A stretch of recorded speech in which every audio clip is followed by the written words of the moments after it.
গুরুত্বপূর্ণ নেতা মিস্টার সার্জিস আলম, উনিও কিন্তু এই রাজার বাজারের এই অনুষ্ঠানে ছিলেন এবং উনি অন্য নেতাদের সঙ্গে ছিলেন। তারপরে উনি সাংবাদিকদের একটা কথা বলেছেন, মারাত্মক একটা কথা বলেছেন। উনি বলেছেন যে যতদিন না পর্যন্ত খুনি হাসিনাকে ফাঁসির মঞ্চে দেখছি ততদিন যেন কেউ ভুল ক্রমেও নির্বাচনের কথা না বলে। আরেক ভয়ঙ্কর কথা এইভাবে উনি শেখ হাসিনাকে ফাঁসির মঞ্চে দেখতে চান। ফাঁসির মঞ্চে যাওয়া তো অনেক দেরি আছে রে ভাই। বাবর সাহেবের কথা ভাবেন, বাবর সাহেবকে সে কবে জেলে নেওয়া হয়েছে? আজকে থেকে মানে আপনার প্রায় 13-14 বছর আগে। তো তার তো না, এতদিন পর তার ফাঁসির অর্ডার হয়ে গিয়েছিল, তারপর তো তাকে ফাঁসির মঞ্চে নেওয়া হচ্ছে না। তারপর সে কিছু খালাসও পেয়ে গেল। তো এখন আপনি তাহলে কি 13-14 বছর অপেক্ষা করবেন নির্বাচনের জন্য? এই 13-14 বছর কেউ কি নির্বাচনের নাম মুখে নিতে পারবে না? এই সার্জিস আলম আবার কি বলে ভাই? এই মানে নেতাদের এই সমস্ত কথাবার্তা শুনে মাঝে মাঝে না আমরা আসলে মাঝে মাঝে খেয়ে হারিয়ে ফেলি যে আসলে এরা কি চায়, কিভাবে চায়, সবাইকে কথা বলতে হবে কেন, এবং এই কথা উনি জাস্টিফাই করতে পারবেন? ওনার এই কথা কেউ মানবে? আপনারা একটা নতুন দল করেছেন, পরিমিতি বোধটা রাখার চেষ্টা করেন, একজনকে কথা বলতে দেন। এই উল্টাপাল্টা কথা জানে কি অনেক সময় স্ববিরোধী হয়ে দাঁড়ায়, কিন্তু আপনারা তো চালাতে পারছেন না। আপনাদের সর্বক্ষেত্রে ফেল করেছেন। একটা সিম্পল উদাহরণ দেয়, এই উদাহরণ দেওয়া তো অনেকে আবার দুঃখিত হন, বিরক্ত হন। আমি বলেছিলাম কিছুদিন আগে যে এই সরকার এমনই সরকার যারা বছরের প্রথম দিন বইটা পর্যন্ত দিতে পারলো না, বই উৎসব করতে পারলো না। অথচ এর আগে প্রতি বছর কিন্তু বই উৎসবটা হতো। আজকে 2 মাস হয়ে গেল, এখনও প্রাথমিক স্কুলের শিক্ষাঙ্গনে ছাত্রদেরকে সমস্ত বই কিন্তু এই সরকার দিতে পারে নাই, এখনো পারে নাই। সবশেষ শুনলাম শিক্ষা উপদেষ্টা নাকি চেঞ্জ করা হচ্ছে। এইরকম একটা সরকার যদি 15 বছর 16 বছর থাকতে চায়, খায়েশ হতেই পারে, কুজোরও মাঝে মাঝে চিত হয়ে শোয়ার ইচ্ছা হতে পারে, কিন্তু সেই খায়েশকে জনগণ কতটুকু সাপোর্ট করবে সেটাই হলো দেখার বিষয়। আপনারা জানেন যে নতুন যে রাজনৈতিক দলটা হয়েছে জাতীয় নাগরিক পার্টি, তারা নতুন কয়েকটা জিনিস তাদের প্রথম সমাবেশে জনগণের সামনে তুলে ধরেছে। তার মধ্যে একটা হলো যে গণপরিষদ নির্বাচন করতে হবে। গণপরিষদ নির্বাচনটা কেন করতে হবে? সেটা করতে হবে নতুন সংবিধান তৈরি করার জন্য। তো এখন অনেকেই কিন্তু আপনারা কি জানেন কি না আমি জানি না, আমার ধারণা অনেকেই জানেন না আসলে গণপরিষদ জিনিসটা কি, গণপরিষদ নির্বাচনটা কি। জাতীয় সংসদ অথবা স্থানীয় সরকার এই সমস্ত নির্বাচনের বাইরে গণপরিষদ নির্বাচন কি আমাদের দেশে কখনো হয়েছিল? আমাদের যারা বাংলাদেশে যাদের জন্ম তারা কি কেউ কখনো এরকম একটা গণপরিষদ নির্বাচন দেখেছিলেন? কেউ দেখেছিলেন? যে জিনিস কখনো আমরা দেখিনি সেই জিনিসটা কেন এখন দরকার পড়ছে, এই আলোচনাটা কিন্তু অনেকের কাছে আসছে যে আসলে গণপরিষদ জিনিসটা কি। গণপরিষদ হলো এমন একটা পরিষদ গঠন করা যে পরিষদের একমাত্র কাজ যে একটা সংবিধান রচনা করা, মানে একটা সংবিধানকে তারা পাশ করবে, তারা বসে বলবে যে এই আমাদের সংবিধানে থাকবে। তারপরে সংবিধানটা যখন পাশ হয়ে যাবে তখন সেই গণপরিষদের আর কোনো গুরুত্ব থাকবে না, তারা সবাই পদত্যাগ করবে। তার মানে যতদিন লাগবে একটা সংবিধান রচনা করতে, সেই রচনার কাজটুকু করাই হলো গণপরিষদ সদস্যদের একমাত্র কাজ, আর কিছু না। কিন্তু যেদিন রচনা হয়ে যাবে, যেদিন সংবিধানটা চূড়ান্ত রূপ ধারণ করবে, সেই দিন ওই সদস্যরা সবাই পদত্যাগ করবে।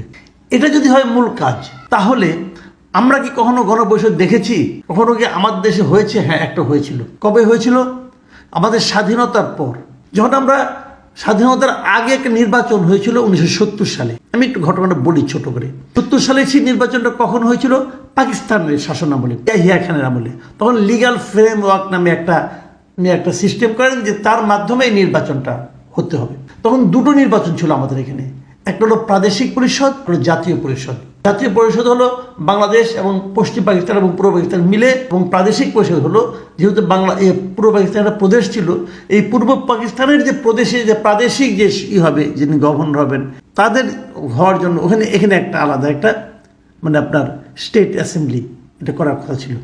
এই দুটো নির্বাচন, কিন্তু তাহলে দেখা যাচ্ছে যে একই এলাকায় আপনি ধরেন যে উপজেলায় আপনি আছেন, আপনাকে দুটো ভোট দিতে হতো। একটা হলো প্রাদেশিক পরিষদের ভোট, আর একটা হলো জাতীয় পরিষদের ভোট। দুটো ভোট। তাহলে একই এলাকায় কিন্তু দুজন প্রতিনিধি, একজন ছিল এমএলএ বলা হতো, আরেকজনকে বলা হতো এমপি। এখন যখন যে স্বাধীন হয়ে গেল তখন তো ওই এমএলএ রয়ে গেল, এবং যারা নাকি আপনার প্রাদেশিক পরিষদের মেম্বার ছিল তারাও রয়ে গেল। তখন ওই সময় যিনি শাসক ছিলেন বঙ্গবন্ধু শেখ মুজিবুর রহমান, উনি বললেন যে না, এই সবগুলি মিলেই এটাই হলো আমাদের গণপরিষদ। এরাই একটা সংবিধান প্রণয়ন করবে, এমএলএ এবং এমপি সবাই মিলে। এবং তারপর সেই গণপরিষদ তারা 1972 সালের 16ই ডিসেম্বর সেই সংসদ যে সংবিধানটা বানানো হলো, সেই সংবিধানটা তারা অনুমোদন করলেন সবাই মিলে ভোট দিয়ে। এবং অনুমোদন করার পর সেদিনই ওই গণপরিষদ বিলুপ্ত ঘোষণা করা হলো। এই ছিল ঘটনাটা। এখন আজকে অনেকে বলছেন যে ওই গণপরিষদটা ঠিক হয়নি। এটা আজকে না, এটা মৌলানা ভাসানীর আমল থেকে বলা শুরু হয়েছে। মৌলানা ভাসানী বলেছেন এটা করা ঠিক হয়নি। আর আজকের যুগে আপনার ফরহাদ মাজারও বলছেন ওইটা করা ঠিক হয়নি। তারা বলছেন যে ওই নির্বাচন তো সংবিধান প্রণয়নের লক্ষ্যে হয়নি, ওটা ইয়াহিয়া খানের নির্বাচন হয়েছিল পাকিস্তানের লক্ষ্যে। তো সেই নির্বাচিত ব্যক্তিগণ গণপরিষদের সদস্য হয় কিভাবে? অতএব ওই গণপরিষদের সদস্যরা যে সংবিধান রচনা করেছে এই সংবিধান চলবে না, নতুন করে সংবিধান করতে হবে। ঠিক আছে, এখন আপনারা করেন। এবং তার জন্য এরই মধ্যে আমাদের একটা সংবিধান সংস্কার কমিশন গঠন করেছে এই অন্তর্বর্তীকালীন সরকার প্রফেসর আলী রিয়াজের নেতৃত্বে। এবং সেই সংবিধান সংস্কার কমিশন তাদের রিপোর্টও দিয়ে দিয়েছে। সেই রিপোর্ট নিয়ে এর মধ্যে আলোচনা হচ্ছে। একদিকে সরকার বলছে যে এই রিপোর্টগুলো নিয়ে তারা সমস্ত পলিটিক্যাল পার্টির লিডারদের নিয়ে বসবে, সে প্রত্যেকটা সংস্কারের বিষয় তুলবে, আলোচনা করবে এবং কতটুকু গ্রহণ করা যায়, কতটুকু বর্জন করা যায় সেটা নিয়ে তারা আলোচনা করবে। কিছু কিছু জিনিস এখনই বাস্তবায়ন করা যেতে পারে, কিছু কিছু জিনিস নির্বাচনের পরে বাস্তবায়ন করা যেতে পারে। নতুন যে আরেকটা দল হলো আজকে থেকে 3-4 দিন আগে, জাতীয় নাগরিক পার্টি, তারা বলছে যে না, নতুন একটা সংবিধান প্রণয়ন করতে হবে। দেখুন, এখন এরা কিন্তু একটা পলিটিক্যাল পার্টি, মাথায় রাখবেন। এরা আমাদের অন্য অন্য রাজনৈতিক বিএনপি, জামাত ইসলাম অথবা কমিউনিস্ট পার্টি, এই যে পলিটিক্যাল বাসদ, এই যে পার্টিগুলো আছে, এই পার্টিগুলোর মতো এরা একটা পার্টি। এরা হলো একমাত্র পার্টি যারা বলছে যে সংবিধান সংস্কার হবে না, সংবিধান নতুন করে প্রণয়ন করতে হবে এবং তার জন্য একটা গণপরিষদ নির্বাচন করতে হবে। প্রথম দিন এটা আলোচনা হওয়ার পর অনেকেই প্রশ্ন করেছিল যে এখন কি একটা গণপরিষদ নির্বাচন করার মতো বিলাসিতা আমাদের করার সুযোগ আছে?